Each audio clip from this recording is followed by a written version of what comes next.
He asked me how my daughter, Emily, liked her new pink bicycle. And that was the moment my blood turned to absolute ice because I had never met this man in my life. I had never spoken a word to him before he climbed into my back seat, and I certainly hadn't told him about my little girl or the gift that was currently wrapped and waiting for her under the tree at home. It is a terrifying feeling when the silence in a car shifts from awkward to predatory. And in that split second, the warm heater vents blowing against my face felt like they were suffocating me rather than keeping me warm. I gripped the steering wheel so hard my knuckles turned white, realizing that this wasn't just a random passenger looking for a ride home on Christmas Eve, but someone who had been watching me, learning about my life, and waiting for this exact moment to get me alone in the dark. I need to go back to the beginning so you understand why I was even out on the roads at such an ungodly hour on a holiday. I work as a freelance graphic designer during the day, but the end of the year had been brutal for clients and the bills were piling up faster than the snow on the sidewalks. So I decided to pick up shifts for a rideshare app to make sure Christmas morning was special for my family. It was December 24th, just past 11 p.m., and the city was finally starting to quiet down as people settled into their homes to wait for morning. The surge pricing was high because nobody wanted to be driving in the freezing sleet, and I told myself I would do just one more ride before heading home to my wife and daughter. That was when the notification chimed on my phone, a ride request from a user named Guest located at a dive bar on the edge of town, going to a location about 30 minutes north into the more rural, wooded area. I accepted the ride without thinking twice because the payout was significant, enough to cover the rest of the credit card bill for the month. When I pulled up to the bar, the neon lights were flickering and the parking lot was mostly empty, save for a single figure standing under the overhang of the entrance, wrapped in a heavy dark coat with the collar pulled up high against the wind. I unlocked the doors and he slid into the back seat directly behind me, bringing with him a gust of freezing cold air and the smell of stale tobacco and something else that smelled distinctively like wet earth. He didn't say hello or check the name on the app. He just slammed the door shut and grunted when I asked him if he was ready to go. "Heading north, right?" I asked, trying to keep my customer service voice cheerful despite the late hour.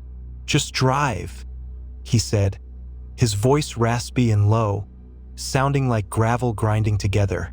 I pulled out onto the main road and followed the GPS, which estimated our arrival time to be around 11:45 p.m., just before Christmas officially began. For the first 10 minutes, the ride was completely uneventful, just the rhythmic thwack-thwack of my windshield wipers fighting against the snow that was starting to fall heavier now. The roads were slick, coated in that dangerous layer of black ice that you can't see until your tires lose their grip, so I was focused entirely on driving carefully. I tried to make small talk a few times, commenting on the weather or the holiday, but he didn't respond to anything, so I eventually let the silence take over, turning up the radio slightly to fill the void with low-volume Christmas jazz. We left the city limits and the streetlights became fewer and farther between, replaced by the towering silhouettes of pine trees that lined the two-lane highway. This part of the county was notorious for having poor cell service, and I watched the bars on my phone screen drop from 4 to 2, and then to 1. It was around this time that he shifted in his seat, the leather creaking loudly in the quiet car. "You can turn the GPS off," he said suddenly, his voice clearer than before. "I know a shortcut up here on the left. It's faster." I looked at the map on my screen, which was telling me to stay straight. "The app tracks the ride, sir.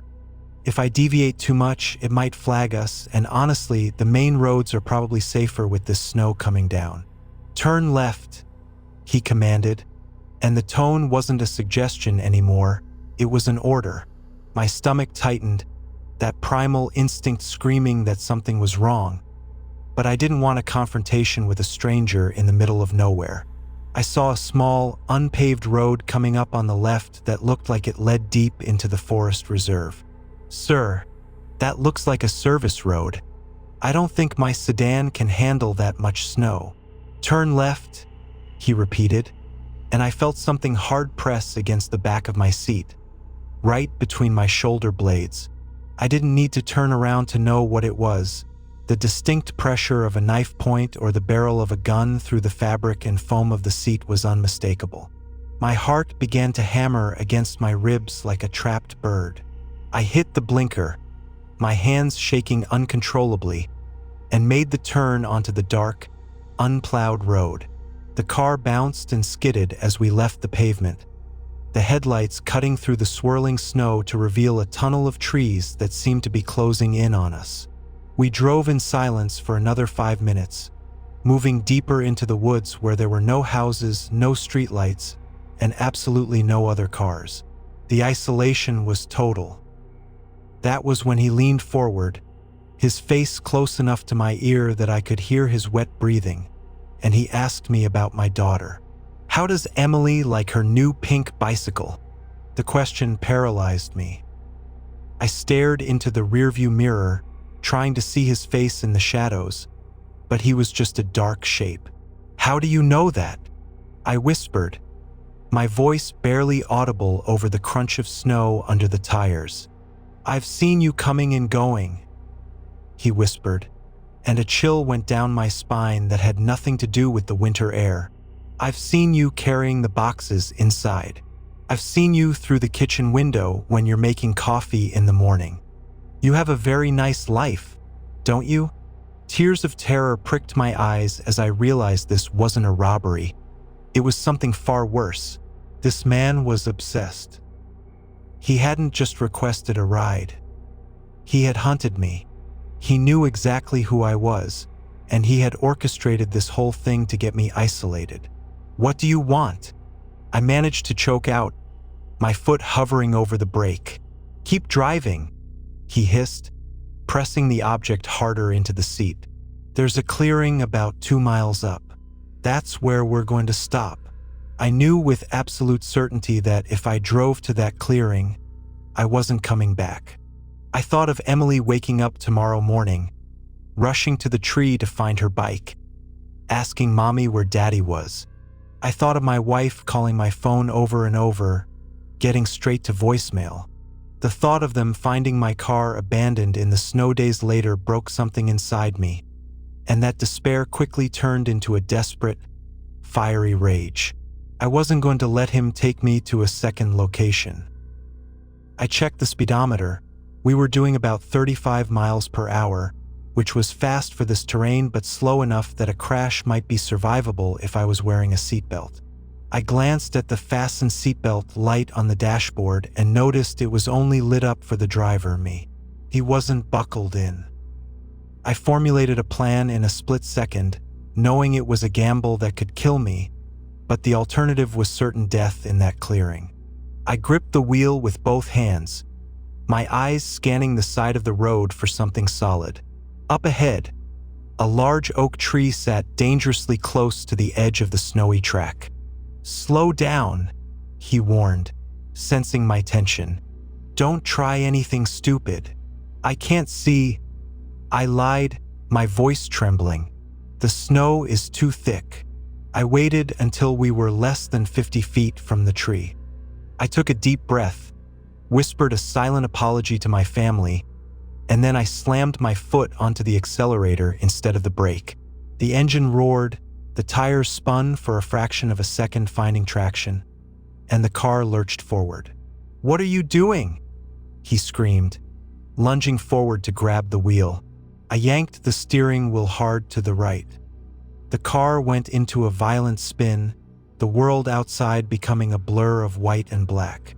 We hit the ditch first, which launched the car slightly into the air, and then the passenger side smashed into the trunk of the massive oak tree with a deafening crunch of metal and shattering glass. The airbag exploded in my face like a punch from a heavyweight boxer, filling the cabin with white dust and the smell of burning chemicals. My head was spinning, my ears were ringing, and I felt a sharp pain in my ribs, but the adrenaline was pumping through my veins like rocket fuel. I realized I was alive. I looked to the back. The impact had thrown him. Because he wasn't wearing a seatbelt, he had been launched across the back seat and slammed into the side door and the B-pillar. He was groaning, dazed, a dark trickle of blood running down his forehead. The knife, it was a long, serrated hunting knife, had fallen out of his hand and was lying on the floor mat. I fumbled with the door handle, but it was jammed from the impact. Panic rose in my throat. I could hear him shifting, regaining his senses. I kicked the door, screaming, putting all my strength into it. Once, twice, and on the third kick, the latch gave way and the door flew open into the snow. I tumbled out into the freezing night, the cold air biting my skin. I didn't look back. I scrambled to my feet and started running back the way we came, my boots slipping and sliding in the deep powder. Behind me, I heard the car door open and a roar of rage that sounded more animal than human. "Get back here," he screamed. I didn't stop. I ran until my lungs burned, until the taste of blood was in my mouth. The snow was up to my shins, making every step a monumental effort. I could hear him behind me, crashing through the brush, but he was injured. I could hear his heavy, ragged breathing and the way he dragged one leg. I had the advantage, but not by much. I needed to hide. If I stayed on the road, he would catch me eventually. I saw a dense thicket of pine trees off to the right, a dark patch of shadows that looked impenetrable. I dove into it, crawling on my hands and knees under the low-hanging branches, the sharp needles scratching my face and hands. I pulled myself deep into the undergrowth and curled into a ball, burying myself in the snow and dead needles, trying to make myself as small as possible. I held my breath, my heart pounding so loud I was sure he could hear it from miles away. And the footsteps stopped right on the road, just a few yards from where I was hiding. I saw the beam of a flashlight cutting through the trees, sweeping back and forth. It passed over my hiding spot once, twice. I squeezed my eyes shut, praying to every god I could name. "I know you're there," he taunted, his voice sounding wet and weak. "It's cold out here. You'll freeze before morning. Come back to the car. We can turn the heat on." I bit my lip so hard I tasted copper, forcing myself not to make a sound. The cold was starting to seep into my bones, my fingers and toes going numb. I knew he was right about the freezing, but I would rather freeze than let him take me. He stood there for what felt like an eternity, the flashlight beam dancing through the branches.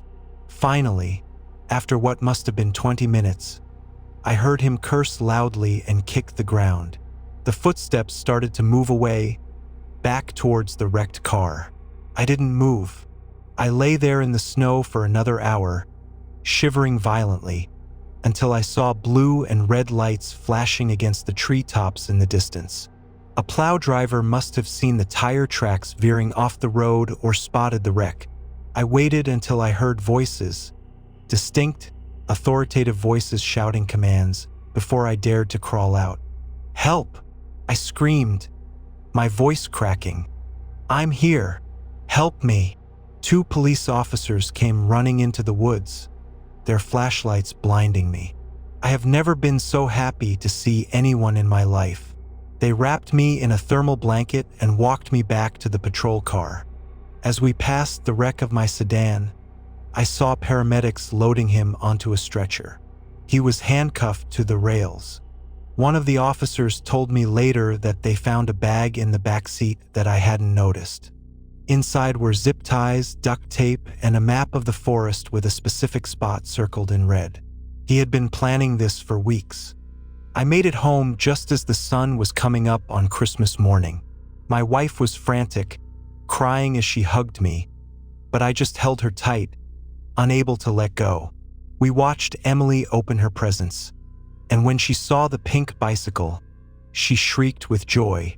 I sat in the corner of the living room, sipping hot coffee, watching them with a gratitude that was so overwhelming it hurt.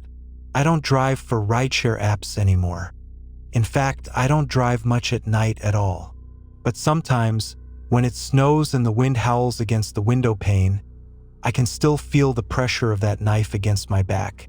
and I remember just how close I came to never coming home. I stared at the heavy work boots the stranger was wearing as he stood in my entryway, noticing the thick clumps of wet, dark earth packed deep into the rubber treads, and a cold realization washed over me because the pavement outside was bone dry and we hadn't seen a drop of rain or snow in this part of the city for nearly a month. It takes a specific kind of cognitive dissonance to smile at a guest while your brain is screaming that something is critically wrong. But that is exactly what I did as I closed the door behind him, locking myself in my own apartment with a man who had clearly been walking through wet garden soil before walking up my front steps.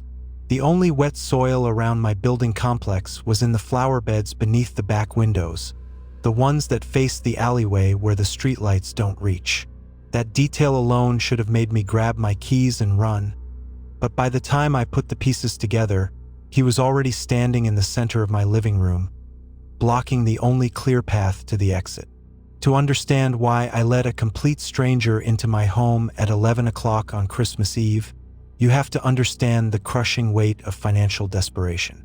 I had lost my job in early November, a layoff that came out of nowhere, and I had spent the last 6 weeks draining my savings account just to keep the lights on and the rent paid. I had a girlfriend who I intended to propose to, and a family expecting me to drive home for the holidays with gifts in hand, but my bank account balance was sitting in the double digits. I had one asset left of any real value, which was a vintage camera kit I had inherited from my grandfather, a beautiful piece of equipment that I knew was worth a few $1,000s to the right collector. I listed it on every marketplace app one could find, praying for a miracle as the days ticked down toward the 25th. The messages started coming in late on the 24th, which should have been my first red flag, because legitimate buyers are usually with their families on Christmas Eve, not scrolling through classified ads looking for high-end electronics. The user, who went by the name Mark, messaged me with an urgency that felt almost manic, claiming he needed the camera as a last-minute gift for his father who used to shoot with the exact same model. He offered to pay full price in cash, no haggling, provided he could pick it up that very night. I hesitated, looking at the clock on my stove, which read 10:15 p.m., but the promise of $2,500 cash was enough to silence the little voice of caution in the back of my head. I told him to come over. My apartment building was a converted warehouse, the kind with high ceilings, exposed brick, and long, echoing hallways that were currently empty because most of my neighbors had already left town for the holidays. When the buzzer rang at 11 p.m. sharp, the sound seemed to reverberate through the silence of the entire floor. I buzzed him in and waited by my open door, clutching the camera bag like a shield. When he stepped off the elevator, he didn't look like a threat. He was average height, dressed in a generic gray parka and jeans, with a bland face that wouldn't stand out in a crowd. He smiled apologetically as he approached, thanking me profusely for letting him come so late, spinning a story about how he had just gotten off a double shift at the hospital and how this camera was going to make his dad's year. I ushered him inside, anxious to get the transaction over with so I could finally sleep. That was when I saw the boots. He walked to the center of the living room and stopped, looking around the apartment with eyes that were a little too observant. He wasn't looking at the camera gear I had spread out on the coffee table. He was looking at the hallway leading to the bedroom, the darkened kitchen, and the windows. "Nice place," he said, his voice flat. "You live here alone?" "My girlfriend is in the shower," I lied quickly, a defensive reflex kicking in. "She'll be out in a minute." He turned to look at me, and his smile didn't quite reach his eyes anymore. "Is that so?" I didn't hear any water running when I came in. My stomach dropped. He was testing me.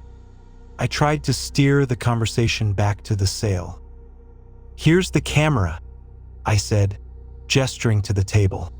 "It's in mint condition, just like the ad said. Do you want to inspect the lenses?" He glanced at the camera indifferently, barely giving it a second look. Sure. Heavy-duty case," he mumbled. reaching out to touch the leather strap but not actually picking it up. "Listen, I ran all the way up the stairs because the elevator was taking too long. Could I trouble you for a glass of water?" The request was simple, innocent even, but it sent a spike of adrenaline through my system because I knew for a fact he hadn't taken the stairs. I had heard the elevator ding just before he appeared in the hallway. He was lying, and he was trying to separate me from the front door. "The elevator was working fine when I buzzed you up," I said, keeping my position between him and the door. He stared at me for a long moment, the silence stretching out until it became physically uncomfortable. "I just get claustrophobic," he said, taking a step toward me. "Just a glass of water, man. It's Christmas." I didn't want to turn my back on him, but I also didn't want to escalate the situation if I was just being paranoid. "Okay," I said. "Stay here." I backed into the kitchen, keeping my eyes on him for as long as I could. The layout of my apartment was an open concept, but there was a partial wall separating the kitchen from the living area. As soon as I was out of his direct line of sight, I grabbed a heavy cast iron skillet from the drying rack, gripping the handle so tight my fingers ached. I turned on the tap to make it sound like I was getting him water, but my eyes were fixed on the reflection in the microwave door. I saw him move. He didn't go toward the camera. He moved silently toward the front door. For a second, I thought he was leaving, and a wave of relief hit me. But then I watched in horror as he reached out and slid the deadbolt open, then unlocked the handle. He didn't open the door, he just unlocked it. Then he turned and walked quickly toward the hallway that led to my bedroom and the back fire escape. He wasn't a buyer. He was a scout. He was unlocking the perimeter.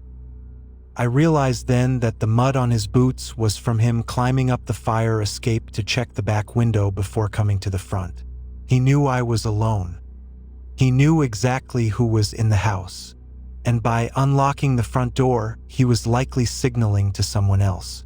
I shut off the water and walked back into the living room, holding the glass of water in my left hand and the heavy iron skillet hidden behind my leg in my right. He was standing exactly where I had left him, as if he hadn't moved an inch, but his posture had changed. He was tense, coiled like a spring. "Here," I said, extending the glass. He reached for it, and as he did, his sleeve pulled back slightly, revealing a zip tie looped around his wrist, ready to be used. "Thanks," he said, taking the water. He took a sip, his eyes never leaving mine. "You know, my friend is supposed to meet me here with the cash. He should be coming up any second." "I thought you said you had the cash on you," I said, my voice trembling slightly despite my best efforts to keep it steady. "Did I?" He shrugged. "Must have misspoke. He's parking the car. Actually, I think I hear him now." We both heard it. The heavy thud of footsteps running down the hallway outside. Not walking, running. Panic exploded in my chest. If that door opened and a second man came in, I was dead. I knew it with absolute certainty. I didn't think about the camera or the money or the apartment. I thought about survival. "I don't think so," I said. I didn't wait for him to react. I swung the cast iron skillet with every ounce of strength I possessed. I wasn't aiming for his head. I was just swinging blindly in terror. The heavy iron connected with his shoulder and collarbone with a sickening impact that vibrated all the way up my arm. He shouted in pain and dropped the glass, stumbling sideways. "You crazy freak!" he yelled, reaching into his jacket pocket. I didn't wait to see what he was pulling out. I dropped the skillet and bolted for the front door. I knew the second man was right there, probably seconds away from turning the knob, but it was my only chance. I reached the door just as the handle began to turn from the outside.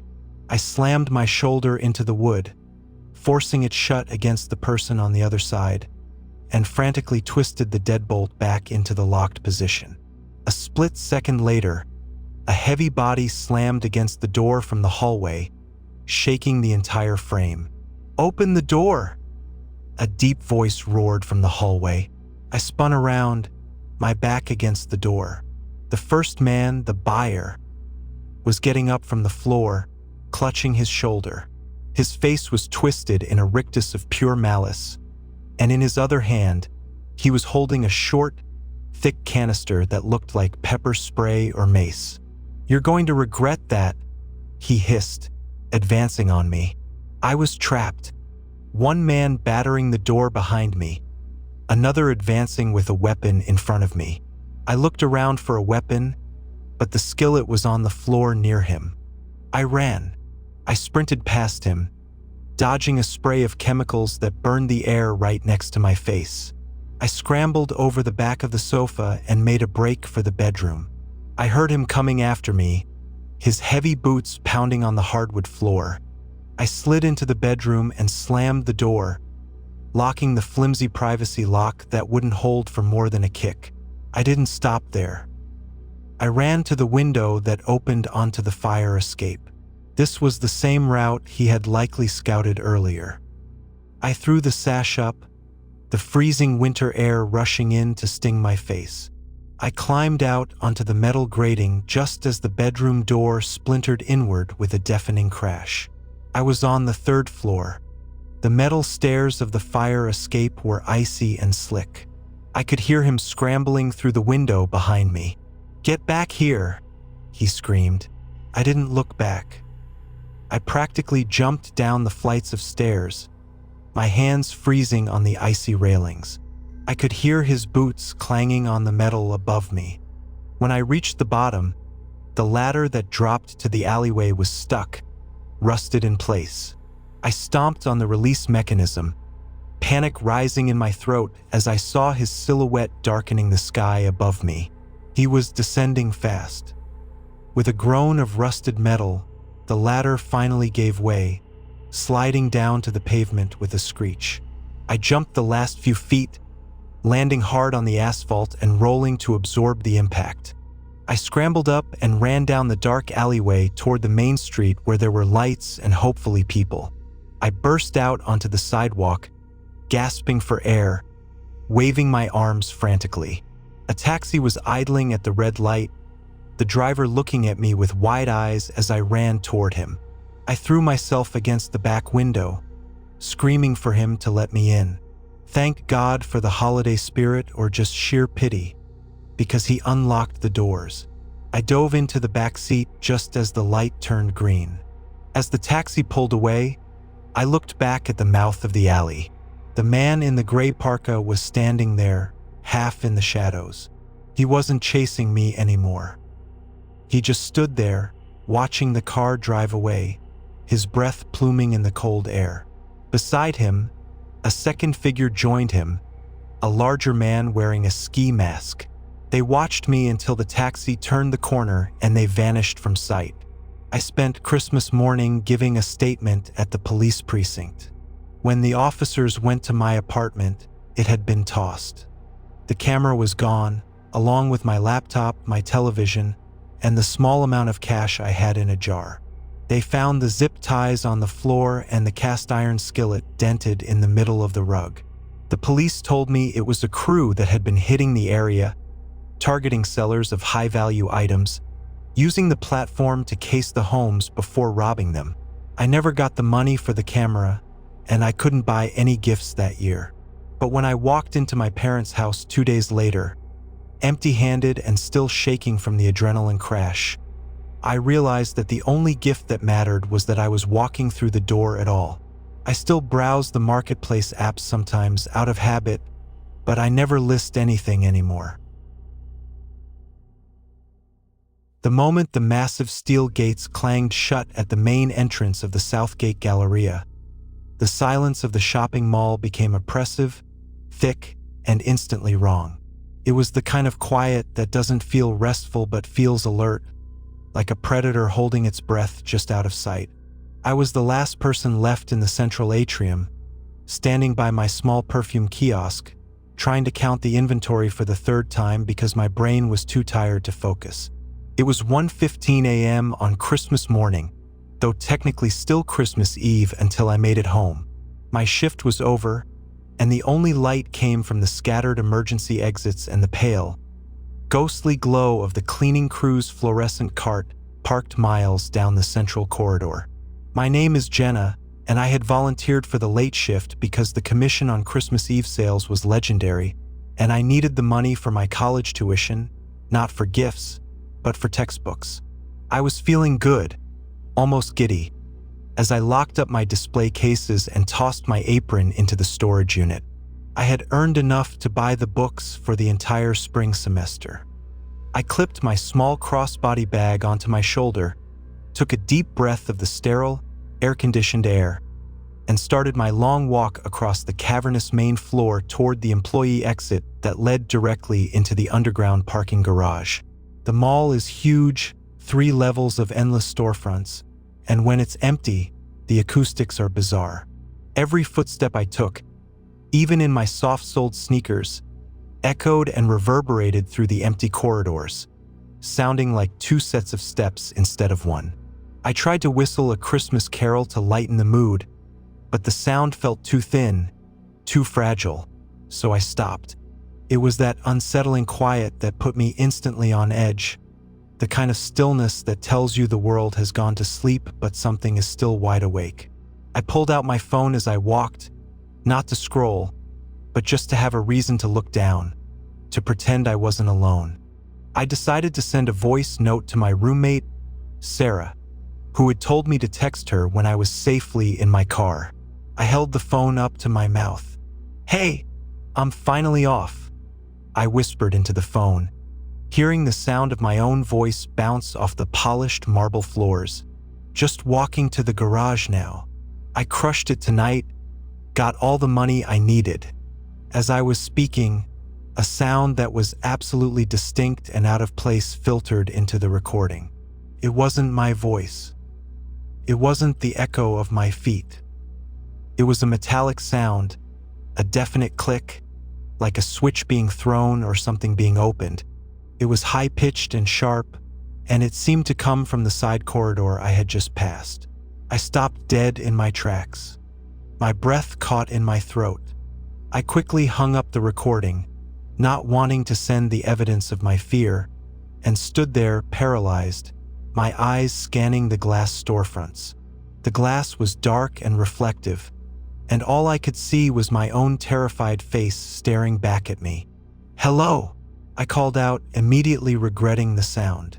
The silence that followed was even heavier than before. I told myself it was the cleaners. Maybe they had dropped a tool. Maybe it was the HVAC system. But the cleaning crew's cart was nowhere near me, and the click hadn't sounded accidental. It sounded deliberate, mechanical, and quiet. My adrenaline spiked, and I started walking again, faster this time, power walking toward the employee exit. I was only about 50 yards from the heavy steel door that led to the stairs. "Hurry up," my internal monologue screamed. I reached the door and fumbled with my badge, swiping it clumsily against the sensor. The green light flashed, and the door clicked open. I plunged through the opening and found myself in the concrete stairwell, the air instantly colder and smelling faintly of exhaust fumes. I didn't take the elevator. I practically flew down the 3 flights of stairs to level P1 of the parking garage. The employee section of the parking garage was a vast, desolate space. The lighting was patchy, with several bulbs flickering or completely out, casting long, menacing shadows from the concrete pillars. My beat-up Ford was parked far down in the back corner, stall B17. I pulled out my key fob, but my hand was shaking too much to hit the unlock button. I forced myself to take 3 deep breaths, trying to rationalize the situation. "It was nothing, Jenna. It was your nerves. You're tired." Click. I froze again. The sound was unmistakable this time. It was the same metallic, precise sound, and it came from the level below me, somewhere in the shadows of the ramp leading down to level P2. I looked around frantically, but there was nothing. Just columns, cars, and the thick, suffocating darkness.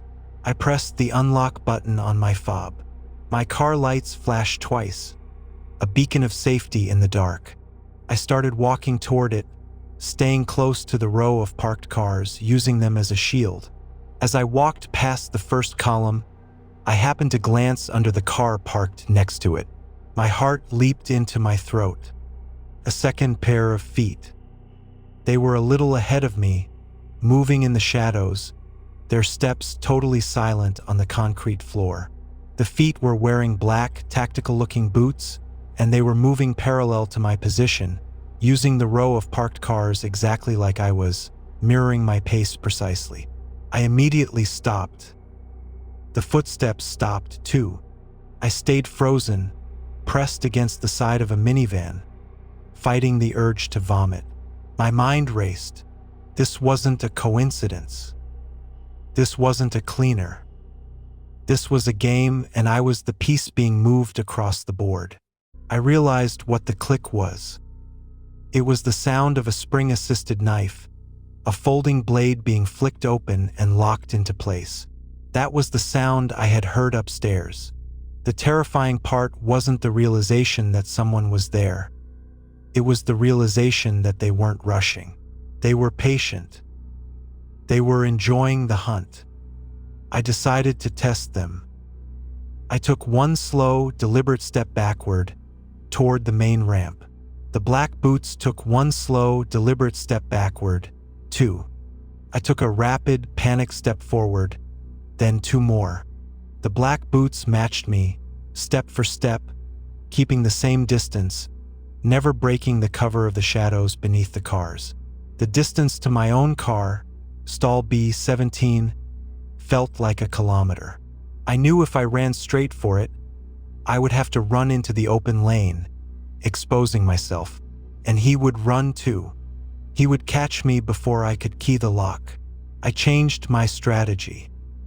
Instead of running to my car, I ran perpendicularly across the aisle, heading for the central column of the parking garage. I wanted to break the line of parallel movement to force him out of his cover. My sneakers squeaked loudly as I sprinted. I reached the central row of columns and hid behind the thick concrete support structure labeled B9. I pressed my ear to the concrete, straining to hear. Silence. The air was dead, heavy, thick with the smell of old oil and concrete dust. Where did he go? Did he stay in the shadows? Did he follow me across the aisle? Intrigue hook. If he was a professional, why did he let me know he was here? I poked my head out slowly, scanning the rows. Nothing. I looked at the floor. The concrete was dirty, but there were no distinct footprints, which meant he was incredibly light on his feet, or he had stopped running the moment I reached the column. Then I saw it.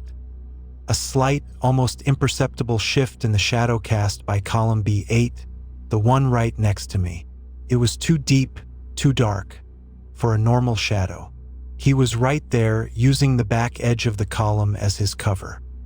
He had moved in silence, running the exact moment I started running, and had beaten me to the next cover point. He was anticipating my moves. I was trapped in a concrete maze with a silent hunter. I needed a distraction. I needed noise. I desperately needed someone else to know I was in danger. I pulled my phone from my bag. My hands were shaking too hard to dial 911. I opened the contacts list and found Sarah's number. I wasn't going to call. I was going to use the volume. I hit the call button and immediately pressed the speakerphone icon, holding the phone away from my mouth. The phone rang in the quiet garage, the sound piercing and echoing off the concrete walls. A frantic, electronic shriek. The man flinched. I saw the shadow recoil slightly. Noise was the enemy of the silent hunter. I didn't wait for Sarah to pick up. I took a deep breath and started screaming into the phone, yelling anything I could think of. He's here. He's right next to me. He has a knife. Call the police. Level P1, B9. I screamed until my voice cracked, never letting up. The man exploded from behind column B8. He moved with terrifying speed, a flash of black against the pale concrete. I could clearly see the knife now, the blade catching the dim light, long and silver. I threw my phone as hard as I could into the opposite row of cars. It shattered against a windshield with a loud crack, still screaming Sarah's frantic, automated voicemail message. The sound and the sudden movement bought me 2 seconds. I ran in the opposite direction from my car, sprinting toward the exit ramp that led up to the main ground level. I heard his boots pounding heavily behind me. He was no longer trying to be quiet. He was focused on stopping me. I reached the bottom of the ramp and started to climb. They told me he was an opportunist, a low-level thief who specialized in hitting malls after hours, but they also found a piece of paper in his pocket with my name and shift schedule scrawled on it. He had been planning to take me, not just rob the store. The sheer, paralyzing knowledge that someone had studied my routine just to wait for me in the dark is a weight I will carry forever. I did not sleep that Christmas morning, but I was safe. My family showed up, pulling me from the police station and holding me until I stopped shaking. I never went back to that job, and I still check the latch on every window before I go to sleep. The world is a different place now, a place where the shadows in an empty parking garage can hide monsters. But I got out. I fought, and I got out. I'm home now,